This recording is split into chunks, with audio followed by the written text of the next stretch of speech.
ada badak di balik batu. Batunya hilang, badaknya datang. Akhlak mulia jadi penentu untuk masa depan yang akan datang. Assalamualaikum warahmatullahi wabarakatuh. Alhamdulillah. Alhamdulillahilladzi an'ama bi ni'matil iman wal islam. Wassalatu wassalamu ala asyrafil anbiya'i wal mursalin sayyidina Muhammadin wa ala alihi wa sahbihi ajma'in. Amma ba'du. Dewan juri yang kami hormati, pemirsa rahimakumullah, pada kesempatan yang berbahagia ini, perkenankanlah saya untuk menyampaikan ceramah yang berjudul Keutamaan Akhlak Mulia.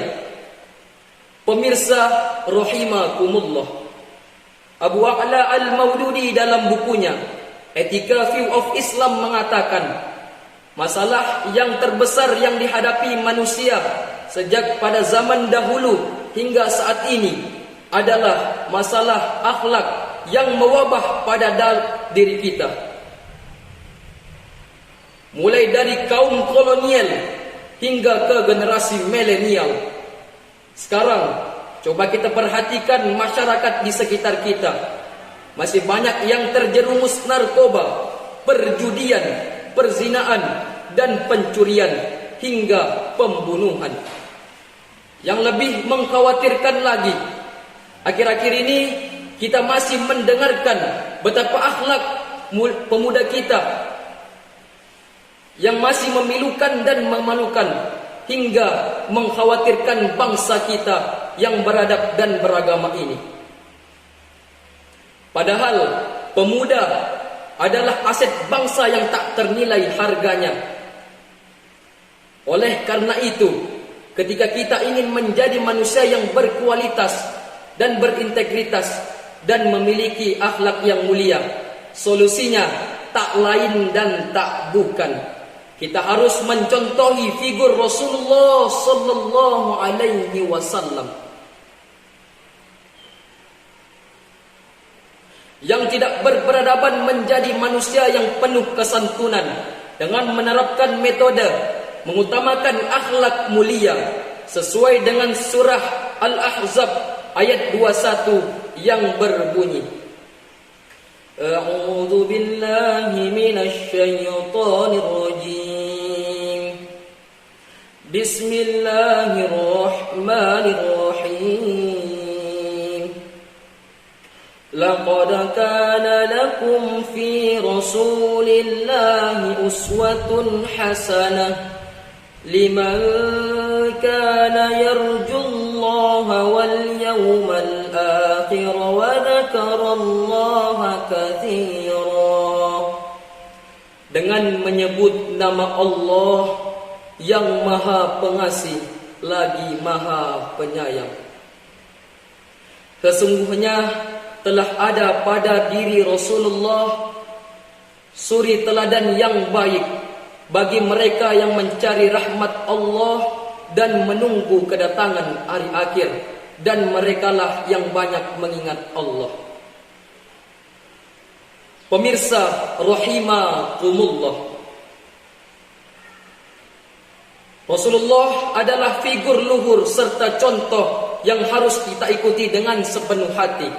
Sehingga Abu A'la Al-Maududi dalam bukunya The Prophet of Islam mengatakan, he is the only one example, bahwa Rasulullah sallallahu alaihi wasallam adalah contoh yang paling lengkap yang ada pada dalam dirinya, karena terdapat kebesaran dan kemuliaan sifat manusia.